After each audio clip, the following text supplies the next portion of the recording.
Pourquoi ne nous as-tu pas dit que tu avais un dîner d'anniversaire, demanda ma mère, sa voix dégoulinant d'une fausse inquiétude. Je me tenais dans le salon de mes parents à Spokane, dans l'État de Washington, tenant une boîte de restes de gâteaux de la petite fête que j'avais eue avec 2 collègues. Ma sœur Brooke était assise sur le canapé, faisant défiler son téléphone, ne daignant même pas lever les yeux. Je vous l'ai dit, répondis-je, gardant une voix ferme. Il y a 3 semaines et encore la semaine dernière. Je vous ai envoyé un SMS la veille. Ma mère agita la main d'un air méprisant. Oh chérie, tu sais à quel point nous avons été occupés à organiser la fête de promotion de Brooke. En parlant de ça, nous devons finaliser le menu du traiteur. Brooke, as-tu choisi les amuse-gueules aux crevettes ou les gâteaux de crabe? C'était tout. C'était toute la reconnaissance de mon 29e anniversaire. Cela faisait 5 années de suite qu'ils avaient oublié. Pas oublié, en fait. Cela aurait été plus facile à avaler. Ils ne se souciaient tout simplement pas assez pour se souvenir. Je m'appelle Kelsey, et j'ai 29 ans. Je travaille comme spécialiste de la facturation médicale dans un grand réseau de soins de santé, et je vis seul dans un appartement modeste depuis 6 ans. Ma sœur Brooke a 26 ans, travaille dans le marketing dans une start-up technologique et a toujours été l'enfant chéri. Tout ce qu'elle fait mérite d'être célébré. Tout ce que je fais est à peine enregistré comme existant.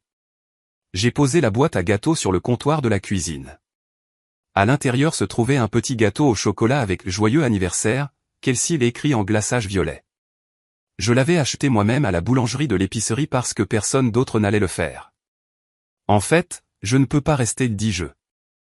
Je voulais juste déposer ça puisque je n'ai pas pu le finir. C'est gentil, ma chérie, dit ma mère, se tournant déjà vers Brooke. Maintenant, à propos de la liste des invités pour ta fête. Devrions-nous inviter les Henderson? Ils ont ce charmant fils qui vient de revenir de Seattle. Je suis parti sans un autre mot.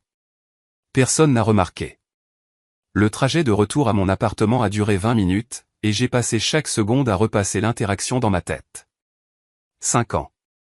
5 années consécutives où mon anniversaire était traité comme une note de bas de page embarrassante, tandis que Brooke recevait des fêtes élaborées pour chaque petite réussite. Quand elle a obtenu son permis de conduire à 16 ans, ils ont organisé une fête. Quand elle a obtenu son diplôme universitaire, ils ont loué un restaurant. Quand elle a eu son premier appartement, ils lui ont acheté tous les meubles neufs et ont organisé une pendaison de crémaillère que j'ai aidé à organiser.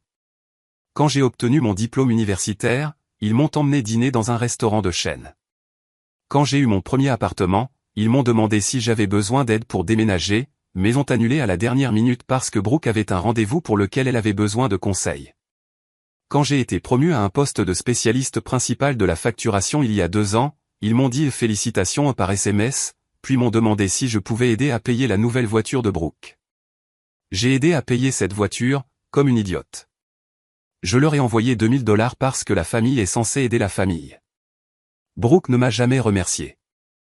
Elle ne savait probablement même pas que j'avais contribué. Mon appartement était sombre quand je suis rentré.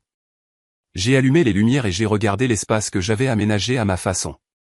Ce n'était pas grand-chose, mais c'était propre et organisé. J'avais un canapé correct que j'avais acheté d'occasion, une table basse que j'avais retapée moi-même, et des murs décorés avec des gravures que j'avais collectionnées au fil des ans. Tout ici, je l'avais gagné et acheté avec mon propre argent. Je me suis assise à ma petite table de cuisine et j'ai ouvert mon ordinateur portable. Mon compte bancaire m'a regardé fixement depuis l'écran, affichant un solde qui avait augmenté régulièrement au cours des 5 dernières années. $48 000 d'économie. J'avais mis de l'argent de côté religieusement, vivant en dessous de mes moyens, sautant les vacances, les nouveaux vêtements et les dîners chics. J'avais économisé pour un acompte sur une maison, attendant le bon moment, le bon endroit. Mais pourquoi attendais-je? Pourquoi faire? Pour que ma famille finisse par me remarquer? Pour qu'ils reconnaissent que j'existais comme plus que la sœur aînée, moins intéressante, de Brooke? Mon téléphone a vibré. Un SMS de ma mère. Peux-tu aller chercher le chèque d'acompte pour la salle de fête de Brooke demain? Nous sommes débordés. J'ai fixé ce message pendant un long moment. Puis j'ai ouvert un site web immobilier et j'ai commencé à chercher des propriétés dans la région côtière de Washington. En 1 heure, j'avais trouvé une petite maison de plage à Westport, à 2 heures de Spokane. Une chambre, une salle de bain, récemment rénovée. Vue sur l'océan disponible pour un achat immédiat. Le prix demandé était de 45 000 $.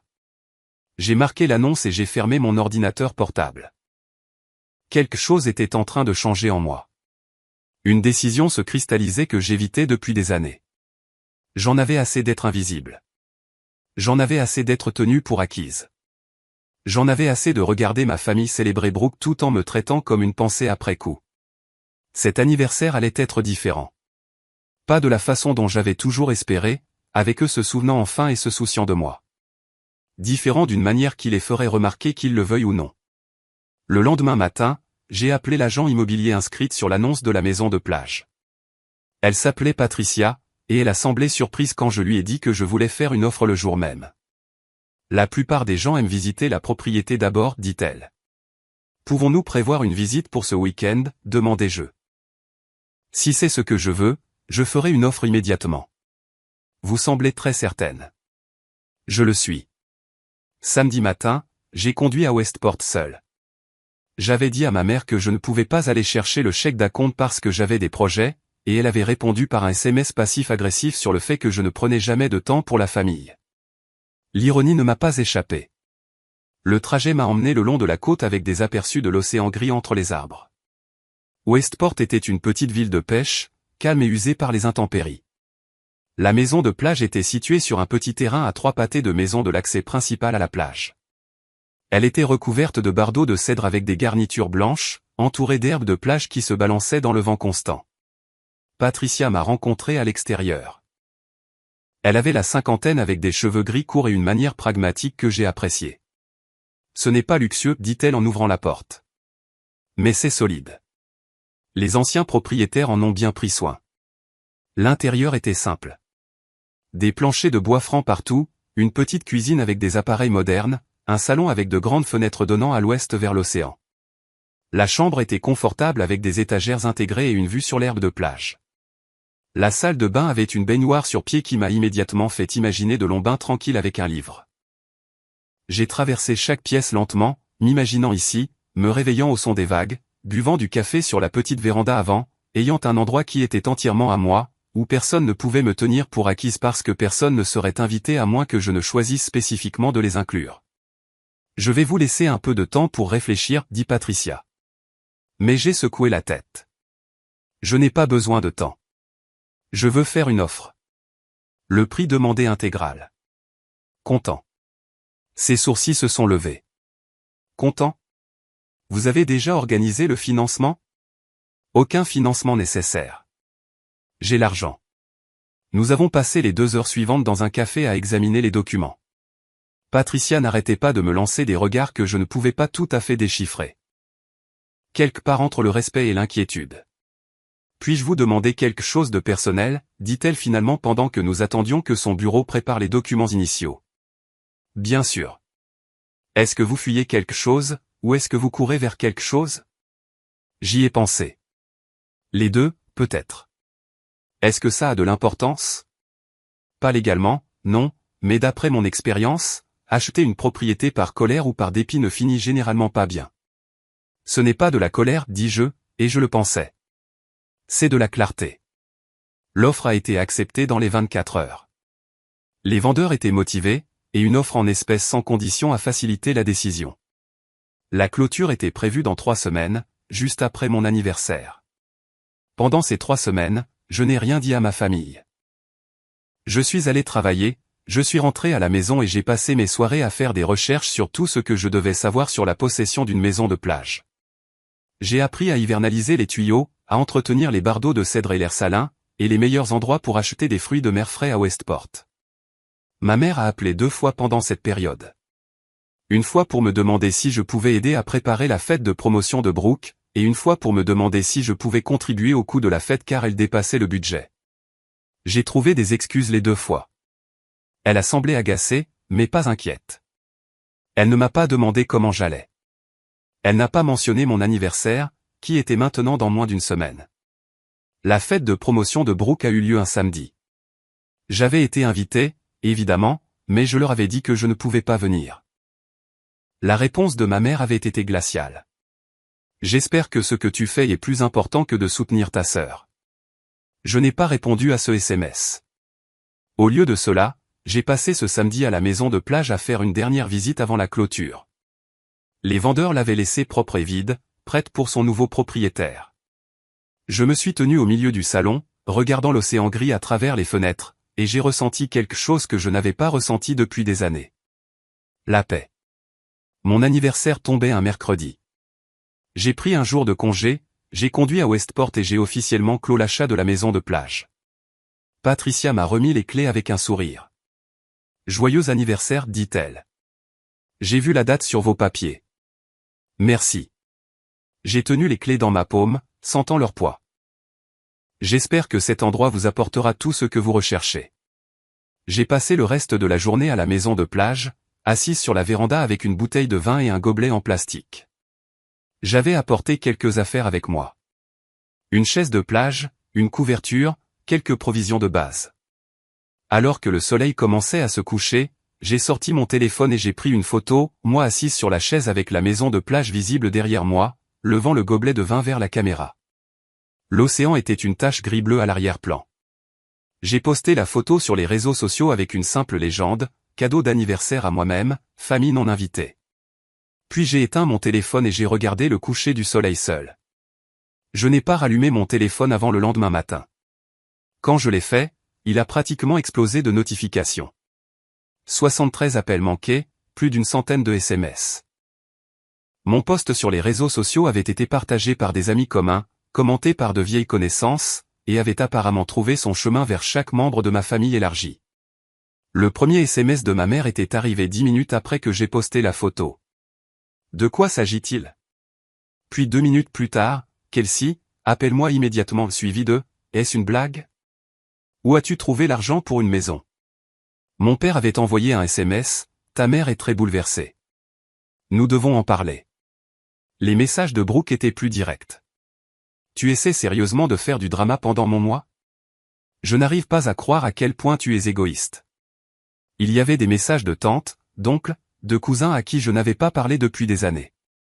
Tout le monde était soudainement très intéressé par ce que je faisais, où j'avais trouvé l'argent et pourquoi je n'en avais parlé à personne. L'attention que je n'avais jamais reçue pour quoi que ce soit de positif dans ma vie était maintenant prodiguée pour avoir fait une déclaration silencieuse et défiante. J'ai fait du café dans la cuisine de la maison de plage et je me suis assise à la petite table pour lire les messages. Mes mains tremblaient légèrement, non pas par peur, mais par l'intensité même de la revanche que je ressentais. Ils ont remarqué. Finalement, ils ont remarqué. Ma mère a appelé à 8 heures du matin. J'ai laissé sonner. Elle a appelé encore et encore. Au 4e appel, j'ai répondu. Où étais-tu? Exigea-t-elle avant que je puisse dire bonjour. Je t'appelle depuis toute la nuit. Je dormais, dis-je calmement. C'est mon anniversaire. J'ai pris un jour de congé. Ton anniversaire était hier. Et ce n'est pas la question. De quoi s'agit-il avec cette maison de plage? Tu as vraiment acheté une maison sans nous le dire? Oui. Silence à l'autre bout. Alors comment? Où as-tu trouvé cet argent? Je l'ai économisé pendant 5 ans. 5 ans? Tu nous caches de l'argent depuis 5 ans? J'ai failli rire à ça. Caché? C'est mon argent, maman. Je ne savais pas que je devais te déclarer mes économies. Ne sois pas insolente avec moi. Nous sommes ta famille. Tu aurais dû nous le dire. Nous aurions pu t'aider à trouver quelque chose de mieux, plus près de chez nous. J'aime où elle est, et je ne voulais pas d'aide. C'est ridicule. Sa voix montait maintenant, ce ton familier qui me donnait envie de me rétrécir et de m'excuser. Tu as acheté une maison par dépit pour faire une sorte de déclaration. J'ai acheté une maison parce que j'en voulais une, dis-je. La déclaration n'était qu'un bonus. Cette légende, famille non invitée. Tu sais comment ça nous fait paraître? Comment ça te fait paraître? Comme si nous étions des parents terribles. Comme si nous ne nous soucions pas de toi. Je me suis arrêté, laissant cela planer dans l'air. Et à qui la faute? Pardon? Tu as oublié mon anniversaire, maman. Encore. Pour la 5e année consécutive. Je t'ai parlé de mes projets d'anniversaire. Je t'ai envoyé un SMS. Je te l'ai rappelé. Et tu m'as remballé parce que tu étais trop occupé à organiser une autre fête pour Brooke. Nous n'avons pas oublié. Nous avons été occupés. Et ton anniversaire est tombé au milieu de toute cette organisation de fête. Nous allions t'emmener dîner ce week-end. Alliez-vous? Ou est-ce quelque chose que tu viens de décider maintenant? Elle bafouilla. C'est incroyablement injuste. Nous t'aimons autant que nous aimons Brooke. Alors pourquoi ne le montrez-vous pas de la même façon? Nous le faisons. Tu es trop sensible. Ce n'est pas parce que nous ne t'organisons pas de fêtes élaborées que nous ne nous soucions pas de toi. À quand remonte la dernière fois que tu m'as organisé une fête? À quand remonte la dernière fois que tu as reconnu une de mes réalisations sans passer immédiatement à quelque chose concernant Brooke? À quand remonte la dernière fois que tu m'as appelé juste pour voir comment j'allais? Je t'appelle tout le temps. Tu m'appelles quand tu as besoin de quelque chose. Pour aider avec Brooke, pour contribuer de l'argent, pour faire des courses. À quand remonte la dernière fois que tu as appelé juste parce que tu voulais me parler? Un autre silence. Plus long cette fois. Je ne vais pas m'excuser de me soucier de mes deux filles, dit-elle finalement, sa voix froide. Je ne te demande pas de t'excuser de te soucier de Brooke. Je te demande de reconnaître que tu ne t'es pas soucié de moi de la même manière. Mais tu sais quoi? Ça n'a plus d'importance. Qu'est-ce que tu veux dire, ça n'a plus d'importance? Je veux dire que j'en ai fini d'attendre que tu me remarques. J'en ai fini d'espérer que peut-être cette fois tu te souviendras de mon anniversaire ou que tu célébreras mes réalisations ou que tu me traiteras simplement comme si j'avais de l'importance. J'ai acheté cette maison pour moi. Je construis une vie qui ne tourne pas autour de l'attente de miettes d'attention de personnes qui ne veulent clairement pas les donner. Tu es absolument ridicule à cause d'un anniversaire oublié. 5 anniversaires, maman. 5 ans. Et ce ne sont pas seulement les anniversaires. C'est tout. Oh, alors maintenant nous sommes des parents terribles parce que nous avons concentré plus d'attention sur Brooke? Elle avait besoin de plus de soutien. Elle a toujours été plus sociable, plus ambitieuse. Tu as toujours été si indépendante, si autonome. Nous pensions que tu préférais ça. Cette excuse m'a frappé comme une gifle. Autonome. Indépendante. Tous les mots que les parents utilisent pour justifier la négligence de l'enfant qui ne demande pas autant d'attention. J'étais autonome parce que je devais l'être, dis-je doucement. Parce que te demander de l'attention signifiait rivaliser avec Brooke, et j'ai toujours perdu cette compétition. Ce n'est pas juste. Peut-être pas, mais c'est vrai. La voix de ma mère a changé alors, devenant plus douce, presque suppliante. Kelsey, chérie, je pense que tu surréagis. Pourquoi ne rentres-tu pas à la maison, et nous pouvons en parler comme des adultes? Nous pouvons tous nous asseoir ensemble et régler tous les problèmes qui, selon toi, existent. Je ne pense pas qu'ils existent. Je sais qu'ils existent. Et non, je ne rentre pas à la maison. Je suis à la maison. C'est ma maison maintenant. Tu ne peux pas vouloir vivre dans cette maison de plage. Tu as un travail ici, une vie ici. J'ai un travail que je peux faire à distance si je le veux. Et ma vie est là où je décide qu'elle est. Et la fête de Brooke le mois prochain? Tu avais promis que tu aiderais. J'ai dû m'empêcher de crier. Même maintenant, même au milieu de cette conversation, elle revenait à Brooke. Je n'ai rien promis, dis-je. Et je ne serai pas à la fête de Brooke. Je ne serai plus à aucune des fêtes de Brooke. Tu es sa sœur et elle est la mienne. A-t-elle remarqué que j'existais récemment? Avant même que ma mère puisse répondre, j'ai entendu une autre voix en arrière-plan, Brooke qui exigeait de savoir ce qui se passait. Ma mère a dû me mettre sur haut-parleur parce que soudain la voix de Brooke est devenue claire. Sérieusement, elle ne vient pas à ma fête à cause d'une crise d'attention, a dit Brooke. Mon Dieu, Kelsey, tu peux faire plus pathétique? Quelque chose en moi s'est figé, et je me suis senti très calme. Salut, Brooke, ai-je dit, joyeux anniversaire en retard à toi aussi. Quoi? Mon anniversaire était hier. Celui que personne n'a retenu. Encore une fois. Oh, s'il te plaît. On s'en souvenait. On était juste occupés. Quel drama queen. Tu sais ce qui est drôle? Je peux te dire tous les cadeaux d'anniversaire que tu as reçus de nos parents au cours des 5 dernières années, le sac à main de marque quand tu as eu 21 ans, le voyage d'un week-end à Portland quand tu as eu 22 ans, l'appareil photo professionnel quand tu as eu 23 ans, la compte pour ta voiture quand tu as eu 24 ans, le set de bijoux l'année dernière. Peux-tu me dire ce que j'ai reçu pour n'importe lequel de mes anniversaires? Silence. Exactement, ai-je dit. Parce que tu ne sais pas, parce que tu ne t'es jamais soucié d'y faire attention.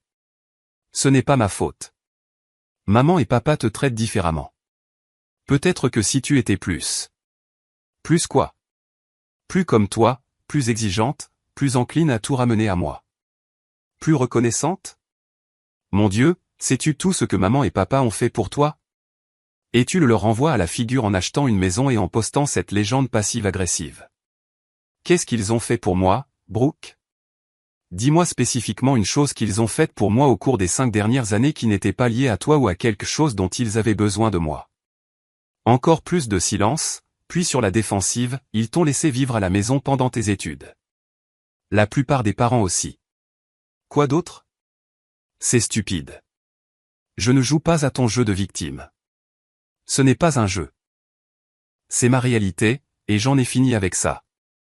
J'ai raccroché avant que quiconque puisse répondre. Mes mains tremblaient à nouveau, mais je me sentais plus légère que je ne l'avais été depuis des années. Je l'avais dit. Tout. Chaque pensée rancunière que j'avais avalée pendant des années avait finalement été exprimée à voix haute. Mon téléphone s'est mis à sonner immédiatement. Je l'ai éteint et posé sur le comptoir. Puis je suis sorti sur le porche, me suis assise dans ma chaise de plage et ai écouté les vagues. La justification que j'avais ressentie plus tôt était toujours là, mais elle était accompagnée de quelque chose d'inattendu, le deuil. Je pleurais la famille que j'avais toujours voulu mais jamais eu, les parents qui se seraient souciés également des 2 filles, la sœur qui aurait remarqué quand j'avais mal, les fêtes d'anniversaire que je n'avais jamais eues. Mais sous le deuil se trouvait quelque chose de plus fort, le soulagement, la conscience que j'avais finalement cessé d'attendre quelque chose qui n'allait jamais arriver. J'avais construit ma propre vie, fait mes propres choix et créé ma propre célébration, et c'était mieux que n'importe quelle fête qu'ils auraient pu me donner.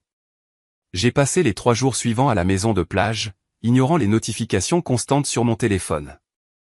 Je l'avais rallumé une fois pour vérifier s'il y avait des urgences de travail, j'ai vu une autre centaine de messages de membres de la famille et je l'ai rapidement éteint à nouveau. Le silence était enivrant. Le vendredi matin, je suis retourné à Spokane pour emballer mes affaires dans mon appartement.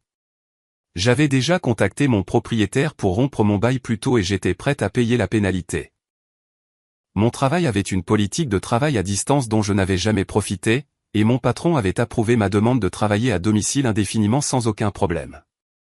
J'étais une bonne employée qui ne causait jamais de problème, et ils étaient heureux de m'accommoder. J'étais en train de charger des cartons dans ma voiture quand mon père est arrivé. Il s'est garé sur le parking et est sorti lentement de sa berline, l'air fatigué et plus vieux que je ne m'en souvenais. Nous ne nous étions pas parlé depuis l'appel téléphonique avec ma mère, et je ne savais pas à quoi m'attendre. Kelsey, a-t-il dit. On peut parler? Je suis un peu occupé, papa. Je vois ça. Tu vas vraiment déménager dans cette maison de plage? Oui. Il passa une main sur son visage. Ta mère est dévastée. Elle n'a pas cessé de pleurer depuis cet appel téléphonique. Je suis désolé qu'elle soit bouleversée.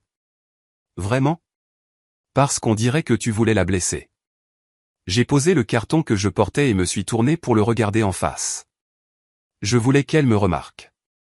Il y a une différence. Elle te remarque. Nous le faisons tous les deux. Vraiment? C'était quand mon dernier anniversaire, papa? Il cligna des yeux. C'était mercredi, n'est-ce pas? Et qu'est-ce que tu as fait pour ça? On allait t'emmener dîner ce week-end. Ta mère a déjà fait des réservations.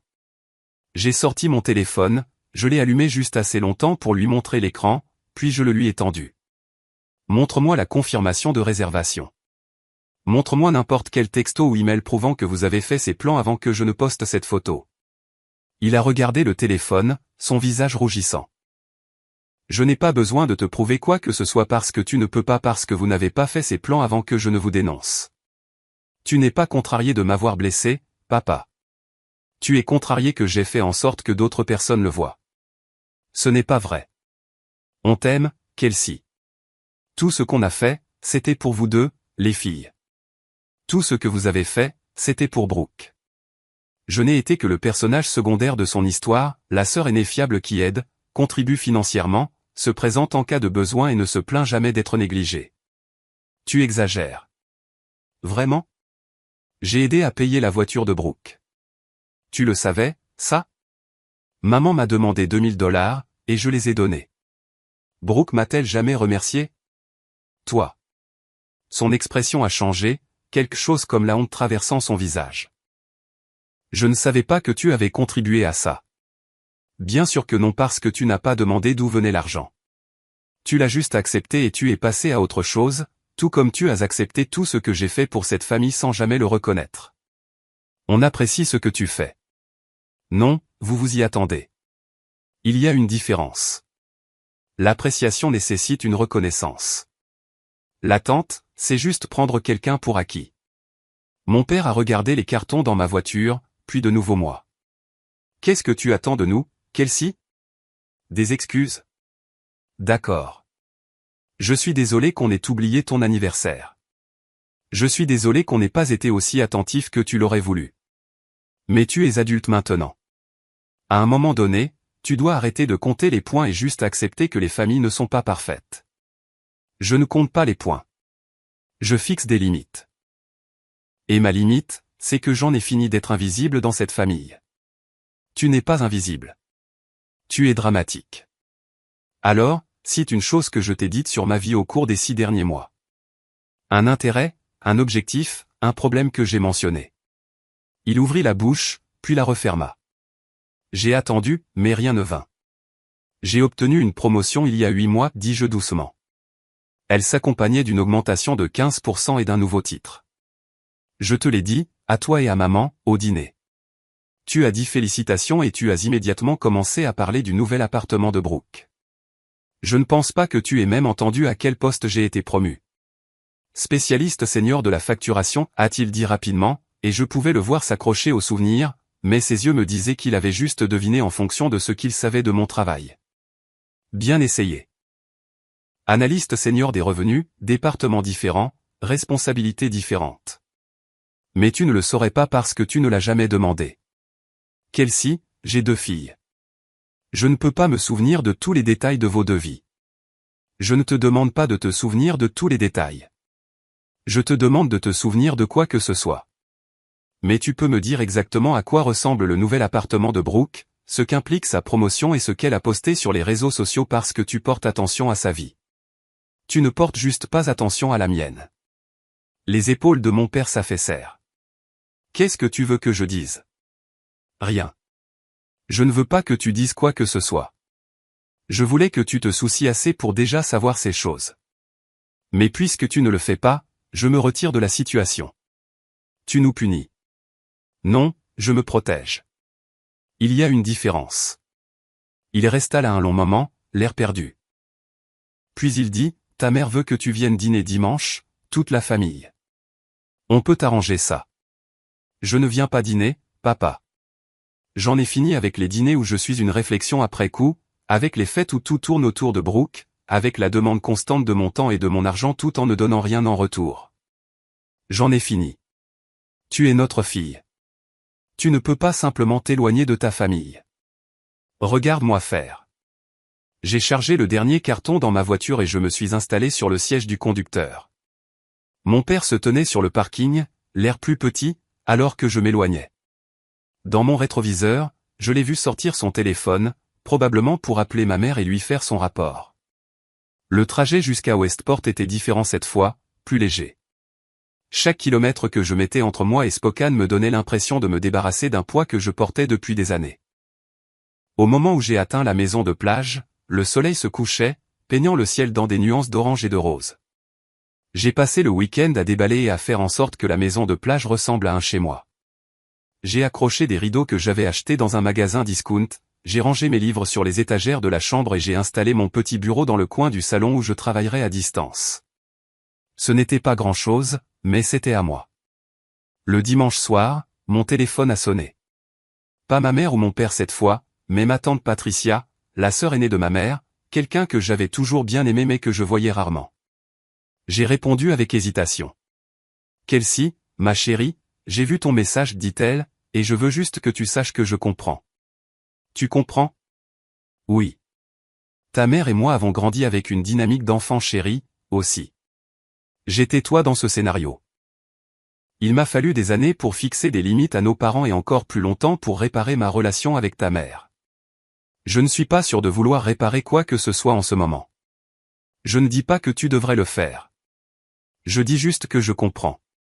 Et je voulais te dire que je suis fier de toi pour cette maison de plage. Il faut du courage pour se choisir soi-même. Ces mots me serrèrent la gorge. Merci. Aussi, je voulais te prévenir. Ta mère prépare quelque chose. Elle a convoqué une réunion de famille pour le week-end prochain. Elle invite tout le monde, tantes, oncles, cousins, grands-parents. Elle veut organiser une sorte d'intervention à propos de ton comportement. Bien sûr qu'elle le fait. Je ne vais pas y aller. Je lui ai dit que je pensais qu'elle gérait tout cela de la mauvaise façon. Mais je voulais que tu le saches pour que tu ne sois pas prise au dépourvu si les gens commencent à te contacter. J'apprécie ça. Et Kelsey, si tu as besoin de quelqu'un à qui parler, quelqu'un qui comprend, je suis là. Sans jugement, sans prendre parti. Après avoir raccroché, je me suis assise sur mon porche et j'ai regardé les vagues. Une intervention familiale. Ma mère rassemblait les troupes, se préparant à me dépeindre comme le problème, la fille ingrate qui avait abandonné sa famille pour un anniversaire oublié. Elle pleurerait, jouerait la victime, et tout le monde se rallierait à elle. Laissez-les, pensais-je. Laissez-les avoir leurs réunions et leurs opinions. J'étais à 2 heures de route, en train de construire une vie qui n'exigeait pas leur approbation. Le premier email est arrivé lundi matin de ma grand-mère, la mère de mon père, avec pour objet, très déçu.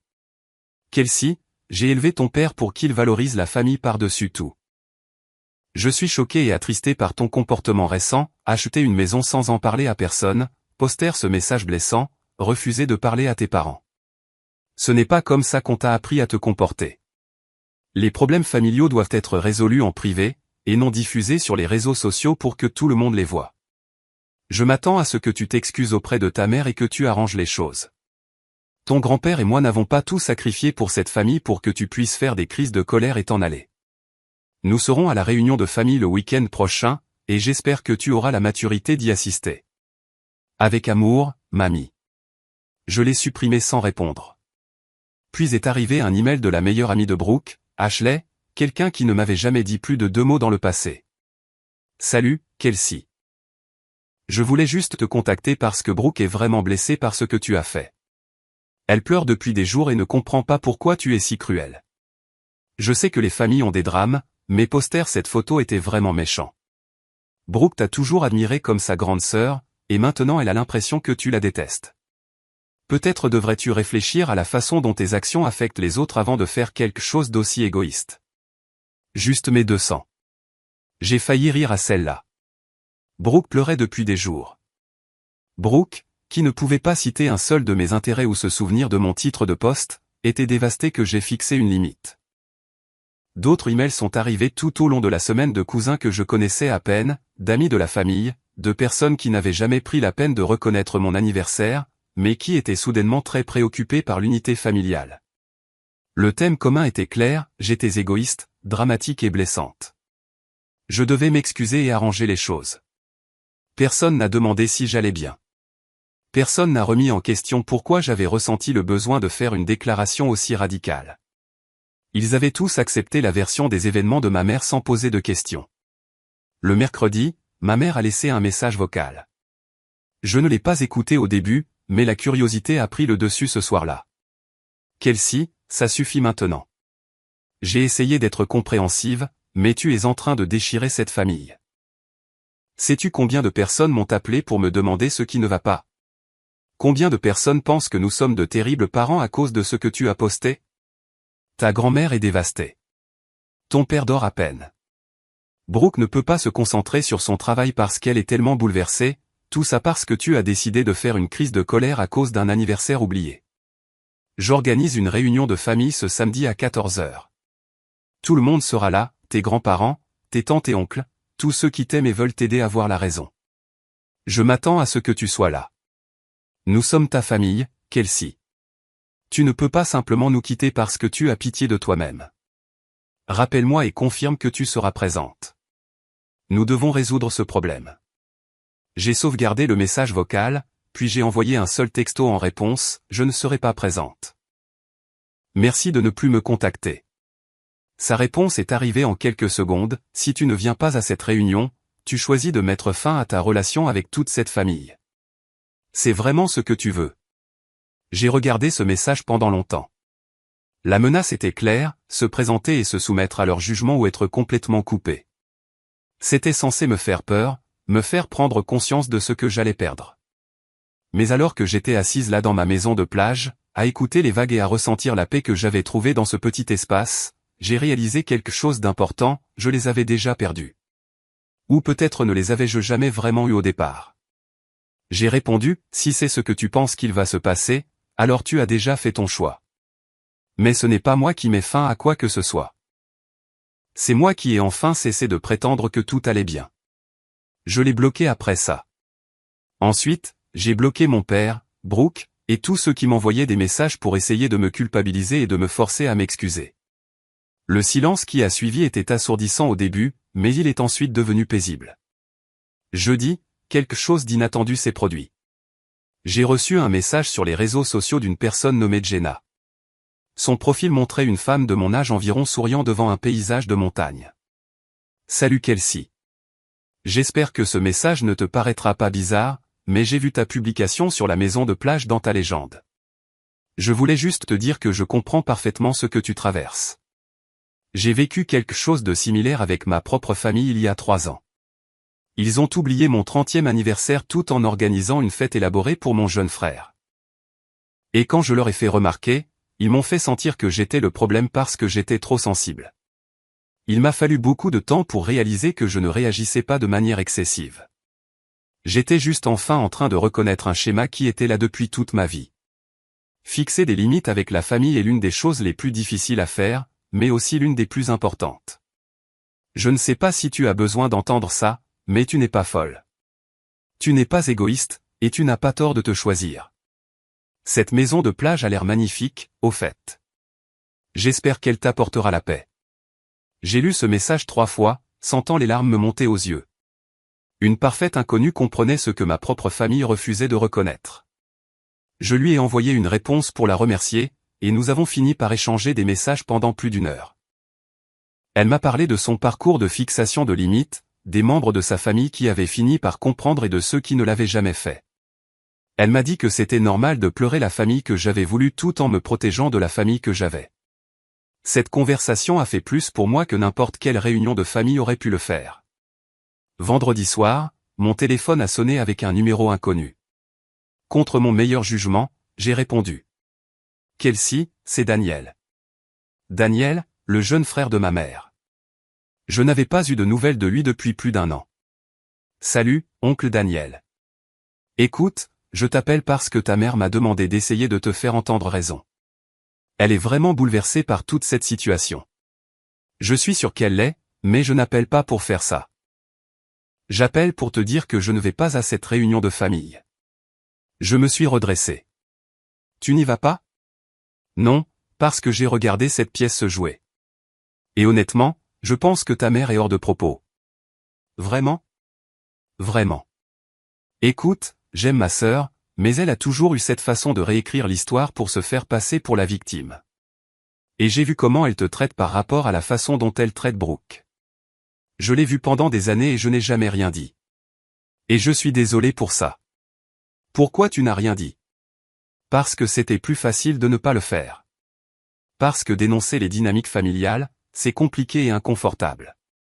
Mais ta publication m'a fait réaliser que mon silence faisait partie du problème. Alors je te le dis maintenant, tu n'as pas tort. Tu n'es pas dramatique, et tu mérites mieux que ce que tu as reçu. Je suis resté sans voix pendant un moment. Finalement, j'ai réussi à dire « merci ». Tu n'as aucune idée de ce que ça signifie pour moi. Si, j'en ai une. J'ai un conseil, cependant. Ne t'attends pas à ce que le reste de la famille le voie de cette façon. Du moins pas tout de suite. Ta mère a déjà façonné le récit, et la plupart des gens vont croire sa version. Ils vont penser que c'est toi le problème. Je sais, mais certains d'entre eux finiront par comprendre. Ça peut prendre des mois, voire des années, mais les gens qui se soucient vraiment de moi finiront par comprendre. D'ici là, continue de faire ce que tu fais. Prends soin de toi en premier. Après avoir raccroché, je suis descendu à la plage. Il faisait presque nuit, le ciel virait au violet foncé. Le sable était frais sous mes pieds nus, et les vagues s'écrasaient rythmiquement contre le rivage. J'ai pensé à tout ce qui s'était passé au cours de la semaine et demie précédente, la douleur, la colère, les confrontations, le soutien inattendu de parfaits inconnus et de membres de la famille éloignés. Samedi après-midi, est arrivé et j'ai imaginé ma famille réunie chez mes parents, à 2 heures de route. Je les ai imaginés assis dans le salon, probablement avec du café et des pâtisseries que ma mère s'était évertuée à arranger. Ma grand-mère serait dans son fauteuil habituel, mon grand-père à côté d'elle, mes tantes et oncles sur le canapé, mes cousins éparpillés autour, tous attendant que j'arrive pour qu'ils puissent mettre en scène leur intervention. J'étais au marché fermier de Westport à la place, achetant des légumes frais et du saumon pêché localement. Le vendeur, un homme âgé nommé Karl, avait été amical à chaque fois que je m'étais arrêté. Aujourd'hui, il m'a demandé si je m'installais bien dans la région. Ça va. Je m'y installe, lui ai-je dit. Mieux que je ne l'aurais cru, en fait. C'est bon à entendre. Nous aimons bien avoir de nouvelles personnes qui apprécient le calme. J'ai été frappé à ce moment-là par la simplicité de cet échange, pas d'exigence, pas d'attente, pas d'arrière-pensée, juste une conversation amicale entre deux personnes. À quand remontait la dernière fois que j'avais eu ça avec ma propre famille? Mon téléphone a vibré alors que je retournais à ma voiture. Un autre numéro inconnu. J'ai failli ne pas répondre, mais quelque chose m'a poussé à décrocher. Kelsey, c'est encore tante Patricia. Salut, comment vas-tu? Je vais bien, ma chérie. Je voulais juste t'appeler pour te dire ce qui s'est passé à la réunion. Tu y es allé? Oui. J'ai changé d'avis à la dernière minute parce que je voulais voir exactement ce que ta mère préparait. Et honnêtement, c'était pire que ce à quoi je m'attendais. Mon estomac s'est noué. Qu'est-ce qui s'est passé? Ta mère a passé les 20 premières minutes à pleurer et à dire à tout le monde que tu lui avais brisé le cœur, qu'elle t'avait tout donné et que tu le lui avais rejeté à la figure, que tu avais acheté cette maison juste pour la blesser et la faire passer pour une mauvaise mère. Elle a brossé le portrait de toi comme cette fille ingrate et égoïste qui punissait toute la famille pour rien. Bien sûr qu'elle a fait ça. Ensuite, ta grand-mère a commencé à parler du manque de respect des jeunes de nos jours, du fait que personne n'accorde plus d'importance à la famille.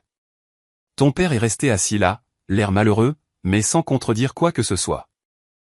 Brooke a parfaitement joué le rôle de la petite sœur blessée, parlant de la façon dont elle t'avait toujours admiré et ne comprenait pas pourquoi tu la détestais maintenant. Je ne la déteste pas. Je le sais. Mais c'est l'histoire qu'il raconte. Et la plupart des membres de la famille l'ont cru.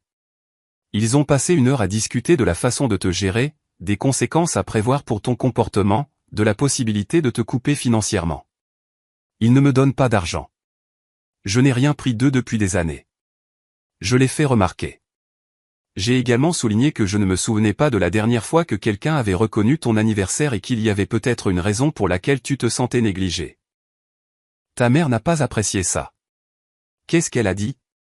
Elle a dit que j'encourageais ta mentalité de victime, que tu avais toujours été trop sensible et dramatique, et qu'en te soutenant, j'aggravais les choses. Ensuite, ta grand-mère m'a demandé de partir si je n'allais pas être constructive.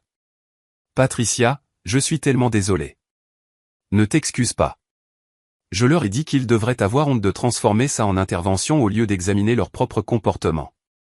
Ensuite, je suis parti. Mais Kelsey, je voulais que tu saches à quoi tu as affaire. Ils ont décidé que c'était toi le problème, et ils ne vont pas examiner leurs propres actions. Du moins pas de sitôt. J'apprécie que tu me le dises. Il y a une dernière chose. Après la réunion, ton cousin Jason m'a pris à part. Il a dit qu'il réfléchissait à la façon dont la famille te traite, et il a réalisé qu'il avait aussi fait partie du problème. Il voulait que je te dise qu'il était désolé et qu'il comprenait pourquoi tu étais parti. Ça m'a surprise. Jason avait l'âge de Brooke, et ils avaient toujours été proches. Vraiment? Vraiment. Donc, ce n'est pas tout le monde, Kelsey. Il y a des gens qui voient ce qui se passe. Simplement, nous ne sommes pas les voix les plus fortes en ce moment. Après que Patricia ait raccroché, je suis resté assise dans ma voiture sur le parking et j'ai digéré ce qu'elle m'avait dit. Ma famille s'était réunie pour parler de moi comme si j'étais un problème à résoudre plutôt qu'une personne qui avait été blessée. Ils avaient décidé que j'avais tort sans jamais envisager que leur propre comportement ait pu contribuer à ma décision, et au lieu de tendre la main pour demander ce qui avait conduit à ce point de rupture, ils m'ont diabolisé pour avoir fixé une limite. Je suis rentré à la maison de plage et j'ai passé le reste de l'après-midi à organiser mon bureau à domicile. Pendant que je travaillais, j'ai pensé à la réunion de famille et à ce qu'elle représentait. Ils m'avaient donné un ultimatum, me soumettre à leur jugement ou les perdre à jamais. Mais la vérité était que je les perdais depuis toute ma vie. Ça ne faisait que officialiser les choses. Dimanche matin, je me suis réveillé avec un email de mon père. L'objet était dernière tentative. Kelsey, ton absence à la réunion de famille d'hier en dit long. Ta mère a le cœur brisé, ta sœur est dévastée, et tes grands-parents sont extrêmement déçus. Nous t'avons donné toutes les chances de réparer ça, et tu as choisi de ne pas les saisir. À compter d'aujourd'hui, nous te retirons du fonds fiduciaire familial, du forfait de téléphone portable familial et de tous les comptes partagés. Ta mère m'a demandé de te dire que tu n'es plus la bienvenue aux réunions de famille tant que tu ne t'excuses pas et ne répares pas tes torts. Ce n'est pas ce que nous voulions, mais tu ne nous as laissé aucun choix. Nous t'aimons, mais nous ne pouvons pas continuer à encourager ton comportement égoïste. Si tu changes d'avis et décides d'agir comme une adulte mature, tu sais comment nous joindre. D'ici là, nous avons besoin d'espace avec toi. Papa. Je l'ai lu 2 fois, attendant que la douleur frappe, le chagrin, la panique, le besoin désespéré de réparer les choses. Mais ça n'est pas venu. Au lieu de ça, j'ai ressenti quelque chose qui ressemblait plus à un soulagement. Je n'étais pas sur le fonds fiduciaire familial parce qu'il ne m'y avait jamais mis en premier lieu. C'était seulement pour Brooke. Je payais mon propre téléphone depuis 3 ans, et le seul compte partagé que j'avais avec eux était un ancien identifiant de service de streaming que je n'utilisais jamais.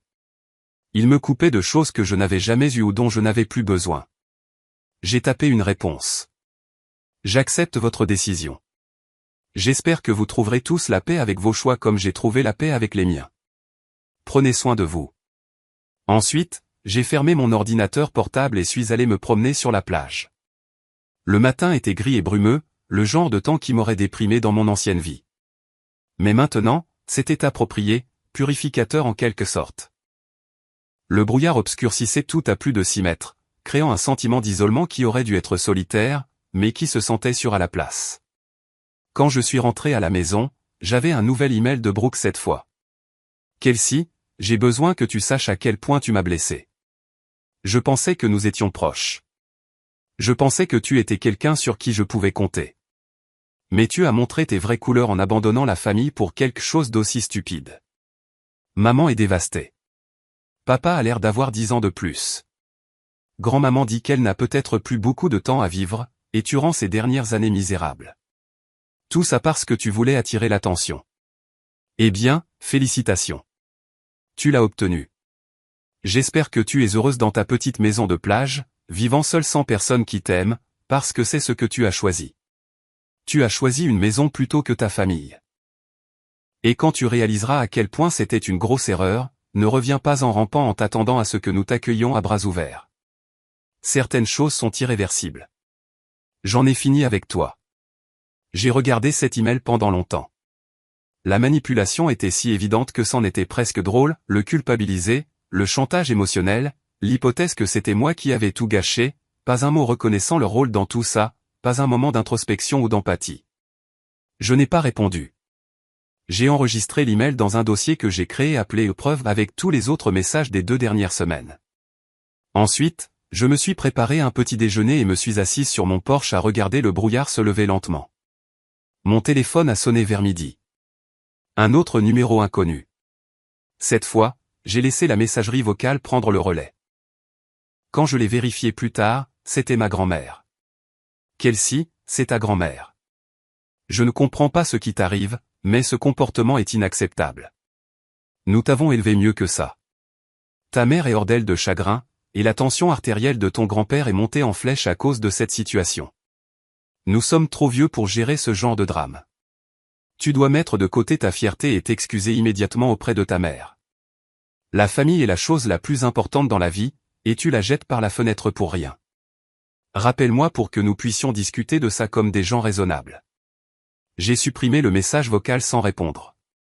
Ensuite, j'ai bloqué ce numéro aussi. Lundi matin, j'avais bloqué 17 numéros de téléphone et d'innombrables comptes de médias sociaux. Les messages continuaient d'arriver sous de nouveaux angles, des parents éloignés que je n'avais jamais rencontrés, des amis de la famille, même certains amis de Brooke qui pensaient aider. Tous disaient la même chose avec des mots différents, j'avais tort, j'étais égoïste, je devais m'excuser. Mais il y avait aussi un autre ensemble de messages. Plus petit, plus discret, mais plus significatif. Jason m'a envoyé un message direct s'excusant de ne jamais avoir pris la parole quand il avait vu le favoritisme. Tante Patricia m'a envoyé des photos de maisons de plage qu'elle pensait que j'apprécierais avec des notes d'encouragement. Jenna, l'étrangère qui m'avait contacté en premier, a pris de mes nouvelles pour voir comment j'allais. Et il y en avait un autre. Un email d'une personne nommée Chloé avec l'objet merci.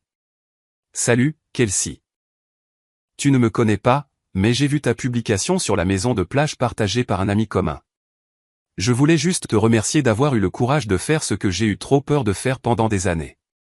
Ma famille a une dynamique similaire avec moi et mon jeune frère, et voir ta publication m'a fait réaliser que je n'ai pas à continuer d'accepter un traitement qui me blesse juste parce qu'ils sont ma famille. Je commence à économiser de l'argent pour ma propre maison de plage, métaphoriquement parlant, et ton courage m'a aidé à faire ce premier pas. Alors, merci. J'ai lu l'email de Chloé 3 fois, sentant quelque chose changer en moi. Mon choix de fixer des limites n'avait pas seulement eu un impact sur moi. Il avait donné à quelqu'un d'autre la permission de faire de même. Peut-être que ça valait plus que l'approbation de ma famille n'avait jamais valu. 3 mois se sont écoulés, et je me suis installé dans un rythme qui me paraissait plus authentique que tout ce que j'avais vécu depuis des années. Je travaillais depuis le bureau de ma maison de plage, faisant des pauses pour me promener le long du rivage ou prendre un café au café local. Les gens de Westport étaient amicaux mais respectueux des limites. Ils ne cherchaient pas à savoir pourquoi une femme de 29 ans avait déménagé seule dans leur petite ville, et j'appréciais ça plus qu'ils ne pouvaient le savoir. Mes médias sociaux étaient devenus un type d'espace différent. Au lieu de publier pour maintenir les apparences ou rester en contact avec des gens qui ne s'en souciaient pas vraiment, je partageais des moments authentiques de ma nouvelle vie, des photos de coucher de soleil sur l'océan, ma collection grandissante de verres de mer, le coin lecture douillet que j'avais créé dans le coin de mon salon.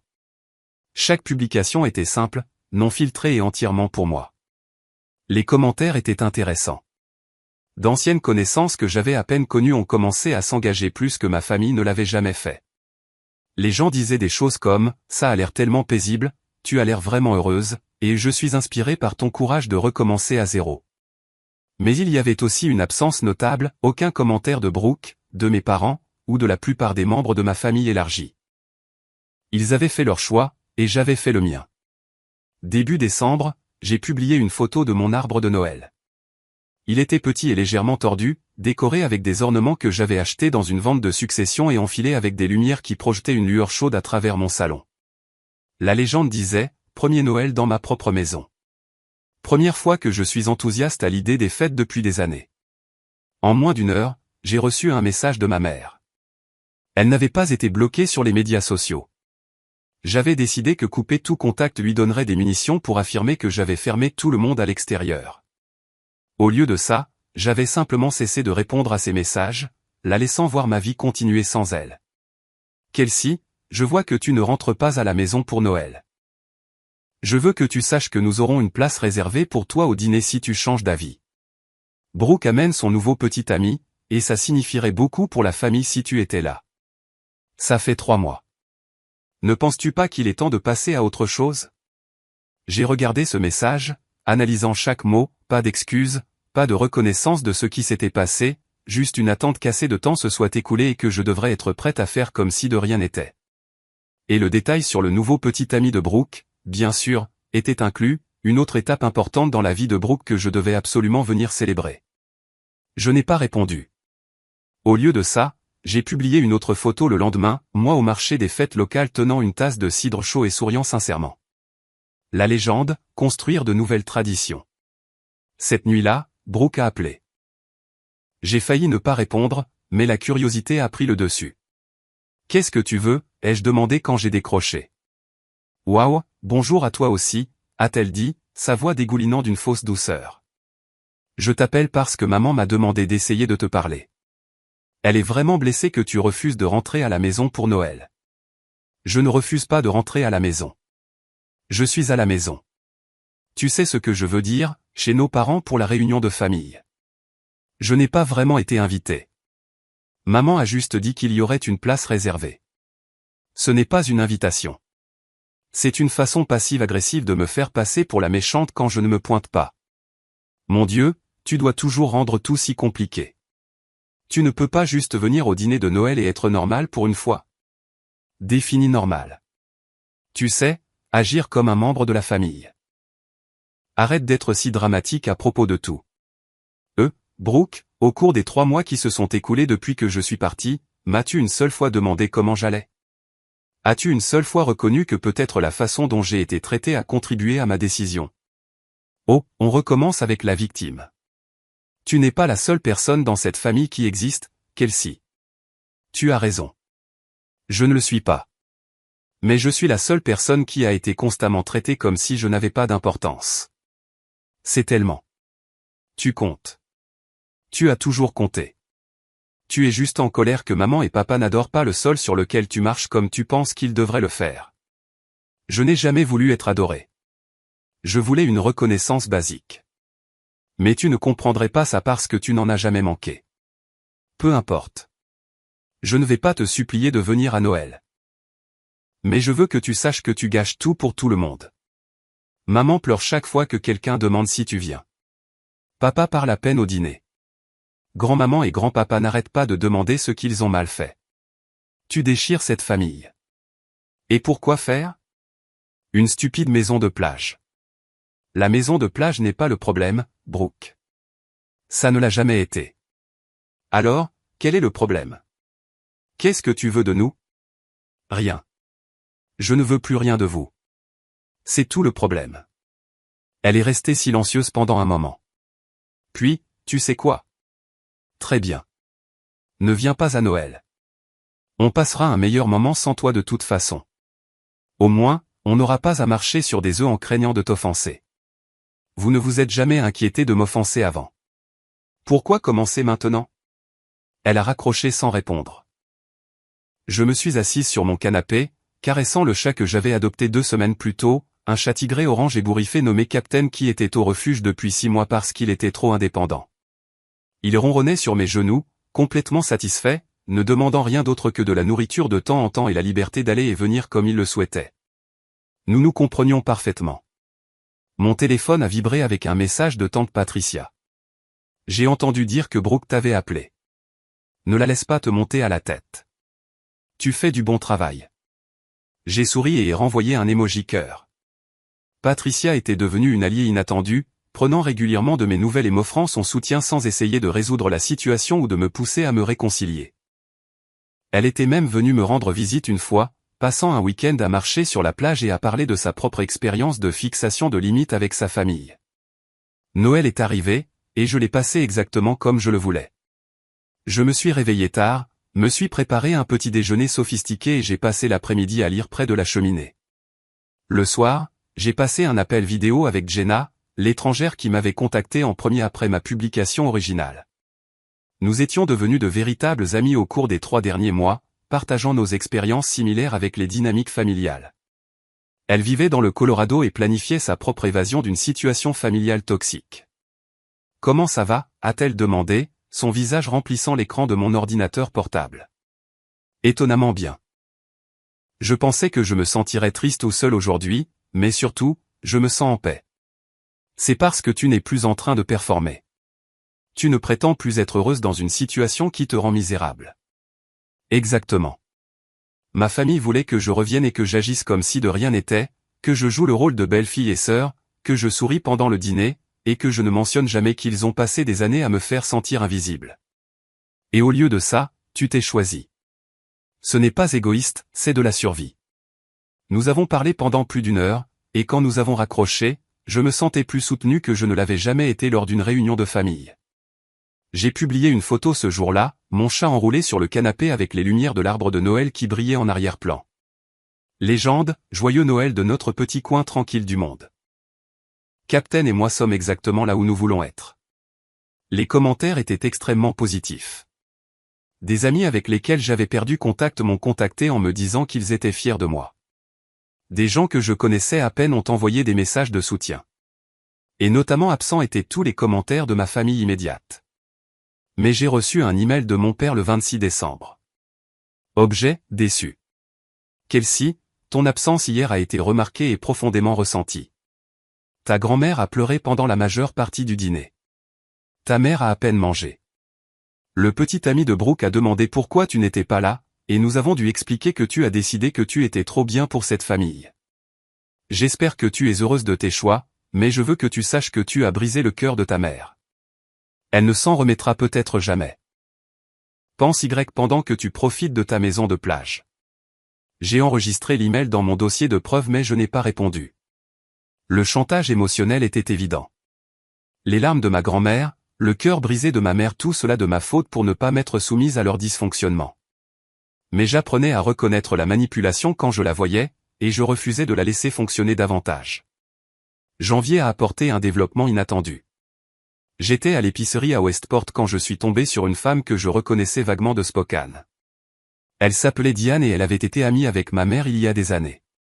Kelsey, dit-elle, son chariot s'arrêtant à côté du mien dans le rayon des fruits et légumes. Je pensais que c'était toi. Que fais-tu si loin ici? Je vis ici maintenant, dis-je, me préparant à être jugé. Vraiment? Tant mieux pour toi. J'ai entendu parler de ce qui s'est passé avec ta famille. Ta mère m'a appelé il y a quelques mois, très contrariée. Je suis sûr qu'elle l'était, me dit-elle, sa version des faits, mais honnêtement, Diane baissa la voix d'un ton conspirateur. J'ai toujours pensé qu'elle était trop dure avec toi. La façon dont elle parlait de Brooke par rapport à la façon dont elle parlait de toi, c'était flagrant. Je n'ai jamais rien dit parce que ce n'était pas ma place, mais je suis contente que tu sois sortie de cette situation. Je clignai des yeux, surprise. Vraiment? Vraiment? Ta mère a une façon de se faire passer pour la victime dans chaque histoire, mais ceux d'entre nous qui la connaissent depuis longtemps peuvent voir à travers ça. Ne laisse pas ces tentatives de culpabilisation t'atteindre. Tu as fait ce qu'il fallait. Nous avons parlé pendant quelques minutes de plus, et Diane m'a donné son numéro au cas où j'aurais besoin de quoi que ce soit. En rentrant chez moi, j'ai réalisé quelque chose d'important, tout le monde ne croyait pas à la version des faits de ma mère. Certaines personnes observaient la dynamique familiale depuis des années et avaient tiré leurs propres conclusions. Ce soir-là, j'ai reçu un message de Jason, mon cousin. Nous étions en contact sporadique depuis qu'il s'était excusé par l'intermédiaire de tante Patricia. Salut Kelsey. Je voulais te prévenir de quelque chose. Ta mère appelle différents membres de la famille pour essayer de les convaincre de te faire revenir. Elle dit aux gens que tu fais une sorte de dépression nerveuse et que tu as besoin d'une intervention.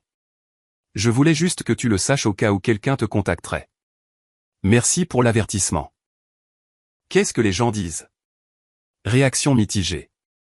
Certaines personnes la croient, mais d'autres commencent à poser des questions, comme pourquoi tu ferais une dépression nerveuse qui t'amènerait à acheter une maison, à adopter un chat et à avoir l'air vraiment heureuse dans tous tes postes. Ça ne colle pas parce que ce n'est pas vrai. Je le sais, et de plus en plus de gens s'en rendent compte. Oncle Daniel a dit à grand-maman qu'il pensait que c'était maman le problème, pas toi. Grand-maman n'a pas bien pris la chose, mais au moins quelqu'un l'a dit à voix haute. Au cours des semaines suivantes, j'ai remarqué un changement dans la dynamique familiale, du moins d'après ce que je pouvais observer à travers les médias sociaux et les mises à jour occasionnelles de Patricia et Jason. Le récit de ma mère commençait à s'effriter. Les gens remarquaient que j'avais l'air heureuse et en bonne santé, pas brisée et désespérée. Ils remarquaient que les histoires de ma mère à mon sujet changeaient sans cesse. D'abord, j'étais ingrate. Ensuite, je faisais une dépression nerveuse. Ensuite, j'étais manipulé par de mauvaises influences. En février, j'ai reçu une visite inattendue.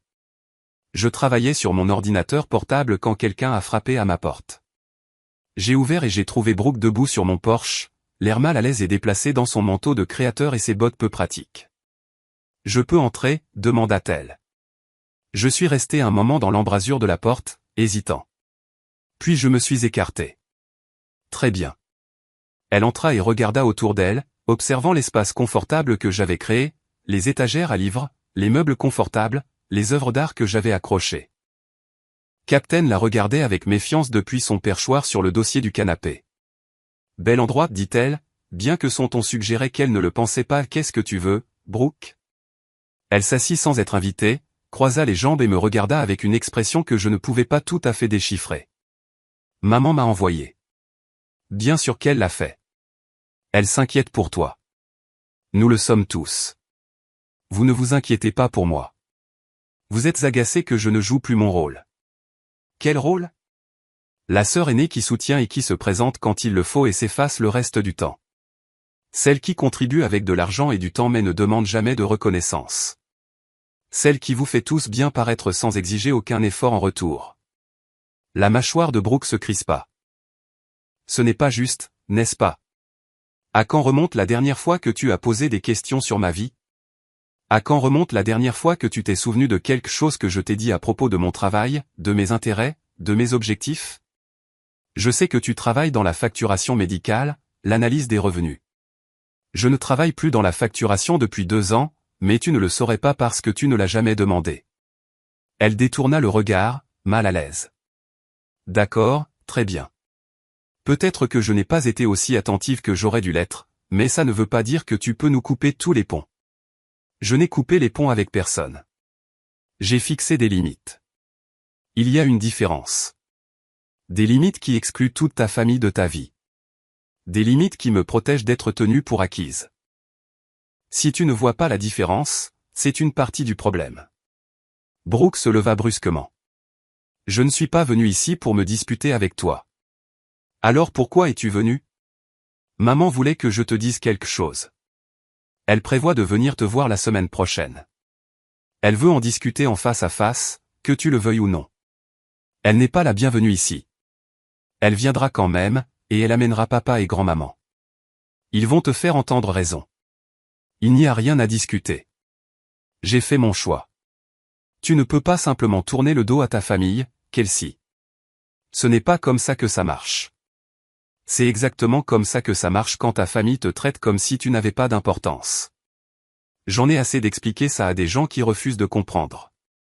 Brooke se dirigea vers la porte, puis se retourna. Tu sais quoi? Tu as raison sur une chose. Je n'ai jamais prêté beaucoup d'attention à ta vie, mais c'est parce que tu ne l'as jamais rendue intéressante. Tu étais toujours juste la calme, ennuyeuse, faisant ton petit boulot et vivant ta petite vie. Maman et papa se sont concentrés sur moi parce que je leur ai donné de quoi être fier. Peut-être que si tu avais fait quelque chose qui vaille la peine d'être remarqué, ils t'auraient remarqué. Les mots restèrent suspendus dans l'air entre nous, cruels et honnêtes d'une manière dont Brooke n'avait jamais été auparavant. Je pouvais voir qu'elle les regrettait immédiatement, mais il était trop tard pour les retirer. Sors, dis-je doucement. Sors de chez moi et dis à maman de ne pas se donner la peine de venir la semaine prochaine. Si elle se présente, j'appellerai la police pour intrusion. Brooke partit sans dire un mot de plus. J'ai verrouillé la porte derrière elle et je suis restée là, tremblante, non pas de douleur, mais de colère. Après tous ces mois, après tout ce qui s'était passé, elle ne comprenait toujours pas. Elle avait révélé exactement ce qu'ils pensaient tous, que j'étais ennuyeuse, indigne d'attention, rien de spécial, et ils avaient décidé que cela justifiait leur façon de me traiter. J'ai sorti mon téléphone et j'ai envoyé un SMS groupé à ma mère, mon père et Brooke, si quelqu'un de cette famille se présente chez moi sans y être invité, j'appellerai la police. Je ne suis intéressé par aucune conversation, intervention ou réconciliation. Laissez-moi tranquille. La réponse de ma mère est arrivée en quelques minutes, tu ne peux pas nous empêcher de rendre visite à notre fille. Nous avons le droit de nous assurer que tu vas bien. J'ai transféré ce message à tante Patricia avec un message, ai-je besoin d'un avocat? Sa réponse, probablement. Laisse-moi passer quelques coups de fil.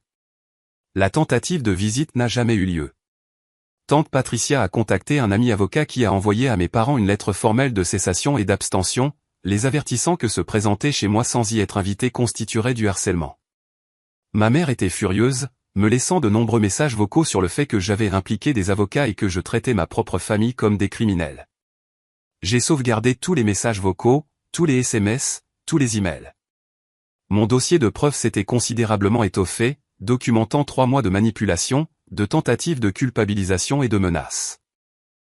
Je ne savais pas si j'en aurais un jour besoin, mais le fait de l'avoir me tranquillisait. En mars, quelque chose a changé. J'ai posté une photo de moi à une exposition d'art local, souriant à côté d'un tableau que j'avais acheté à un artiste local. La légende était simple, soutenir les artistes locaux et se sentir reconnaissante de cette communauté qui m'a accueilli. Les commentaires étaient pour la plupart positifs, mais un se démarquait. De ma grand-mère, tu as l'air heureuse, ma chère. Je suis contente que tu aies trouvé la paix, même si c'est loin de nous. Je suis désolé que nous t'ayons donné l'impression que tu devais partir pour la trouver. J'ai regardé ce commentaire pendant 10 minutes, le relisant encore et encore. Ce n'étaient pas des excuses complètes, et cela n'effaçait pas des années de favoritisme et de négligence, mais c'était une reconnaissance, une fissure dans le front uni que ma famille avait présentée. Je lui ai envoyé un message privé. Merci, grand-maman. Cela signifie plus que tu ne le sais. Elle a répondu, ta mère n'aimera pas que j'ai écrit ça, mais je suis trop vieille pour continuer à faire semblant de ne pas voir ce qui se passe. Tu méritais mieux de nous tous. Au cours des semaines suivantes, d'autres fissures sont apparues. Oncle Daniel a posté un commentaire de soutien sur l'une de mes photos. Jason a commencé à me défendre ouvertement lorsque des membres de la famille faisaient des commentaires acerbes. Même certains des amis de Brooke m'ont contacté en privé, admettant qu'ils suivaient mon parcours et qu'ils étaient inspirés par mon courage à fixer des limites. Ma mère, voyant son récit s'effondrer, a fait une dernière tentative désespérée. Elle a posté un long statut Facebook sur la douleur d'avoir un enfant éloigné, se dépeignant comme une mère au cœur brisé qui avait tout bien fait mais qui avait quand même perdu sa fille.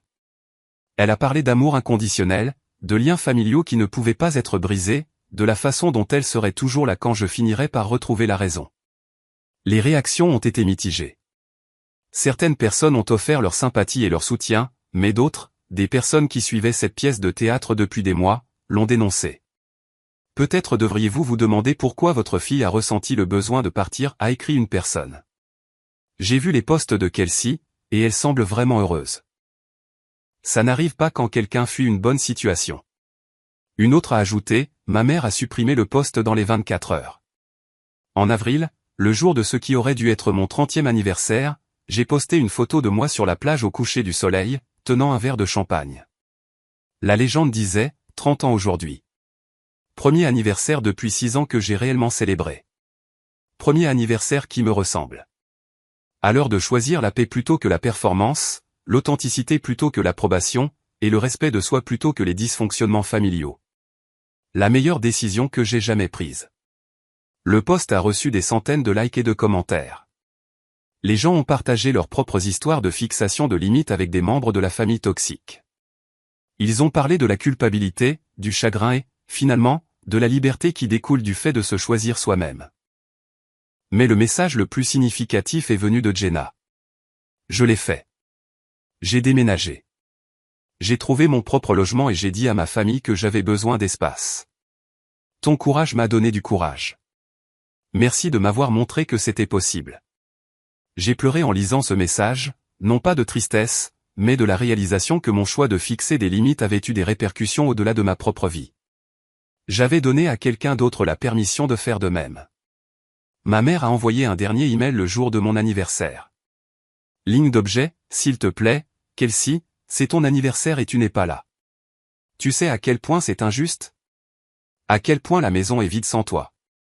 Je sais que nous avons fait des erreurs. Je sais que nous n'avons pas toujours vu les choses comme tu les voyais. Mais s'il te plaît, pouvons-nous réessayer? Pouvons-nous nous asseoir et parler? Parler vraiment sans avocat, sans colère ni sentiment blessé. Ma fille me manque. Tu nous manques à tous. S'il te plaît, reviens à la maison. Je l'ai lu 3 fois, cherchant une véritable responsabilisation, une véritable reconnaissance des façons spécifiques dont il m'avait blessé, mais ce n'était pas là. Juste de vagues références à des erreurs et à ne pas voir les choses de la même manière sans nommer quelles étaient ces erreurs ou reconnaître le modèle de négligence et de favoritisme. J'ai répondu, maman, j'apprécie que tu me manques, mais me manquer n'est pas la même chose que comprendre pourquoi je suis parti.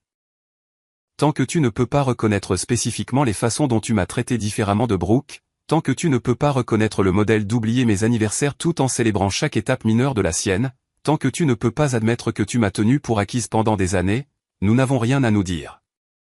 Je ne reviens pas à une situation où l'on s'attend à ce que je fasse semblant que tout va bien. Je mérite mieux que ça. Je crois enfin que je mérite mieux que ça. C'est ce que cette année m'a appris. Elle n'a pas répondu. L'été est arrivé, apportant des journées chaudes et ensoleillées et un flux constant de touristes à Westport. Je m'étais lié d'amitié avec d'autres habitants, la femme qui tenait la librairie, le couple qui possédait le café, un groupe d'artistes qui se réunissaient chaque semaine pour peindre au bord de l'océan. Ces gens me connaissaient sous le nom de Kelsey, la femme qui avait déménagé en ville et qui se construisait une vie tranquille au bord de la mer.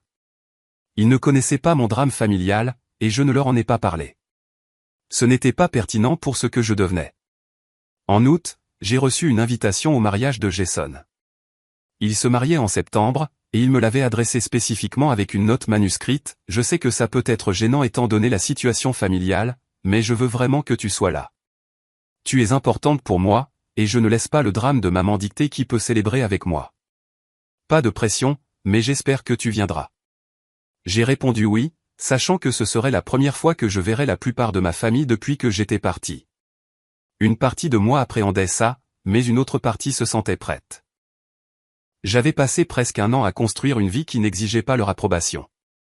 Je pouvais gérer un mariage. Le mariage avait lieu en plein air dans un vignoble à l'extérieur de Spokane.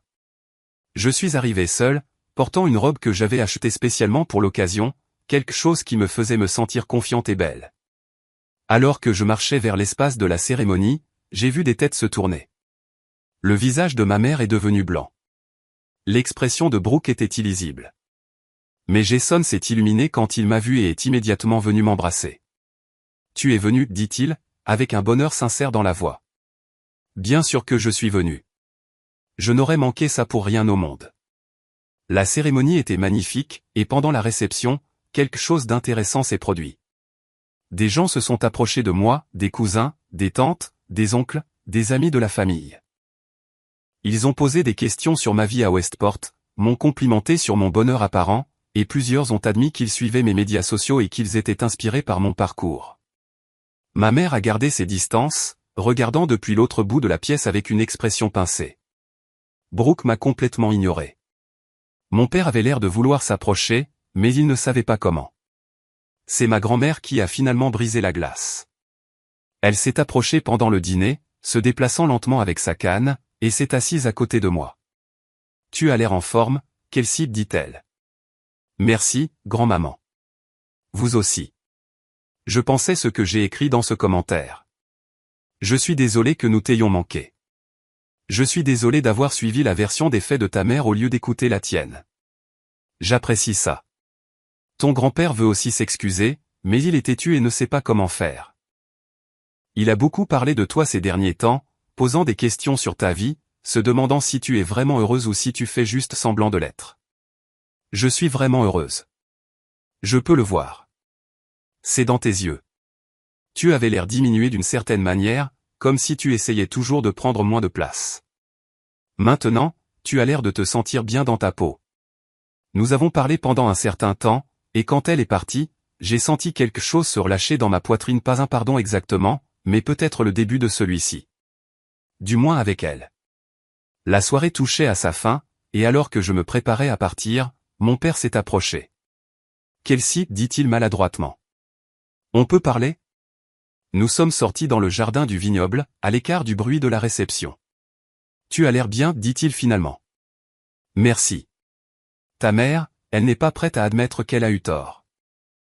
Peut-être qu'elle ne le sera jamais, mais j'ai beaucoup réfléchi à ce que tu as dit, à la façon dont nous t'avons traité par rapport à la façon dont nous avons traité Brooke, et je pense que tu avais raison.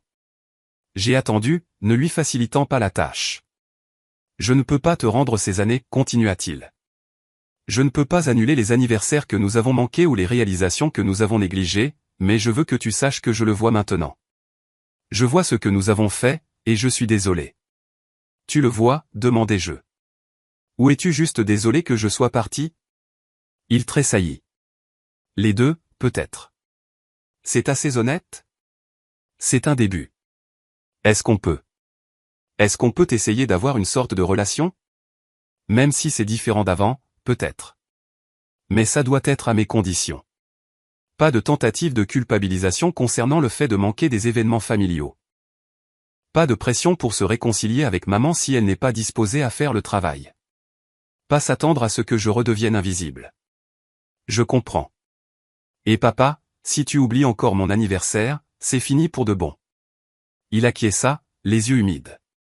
Je vais le mettre dans mon calendrier avec des rappels multiples. Nous nous sommes embrassés brièvement et maladroitement, puis j'ai quitté le mariage.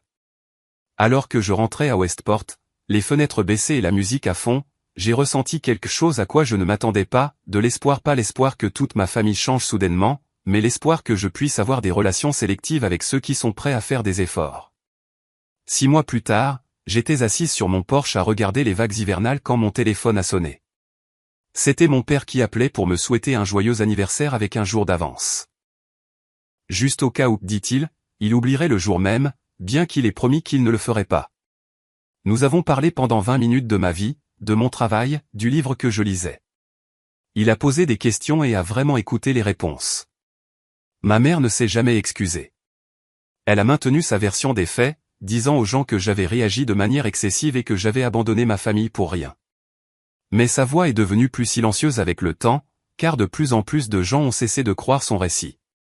Brooke et moi existions dans un état de distance mutuelle pas hostile, mais pas proche non plus.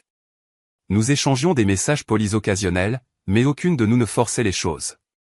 Ma grand-mère appelait toutes les quelques semaines, et nous avons développé une relation qui semblait honnête d'une manière dont elle ne l'avait jamais été auparavant. Jason et moi sommes restés proches, et tante Patricia est devenue l'une de mes meilleures amies. Oncle Daniel a visité Westport à 2 reprises, emmenant à chaque fois sa femme et ses enfants pour des excursions d'un week-end à la plage.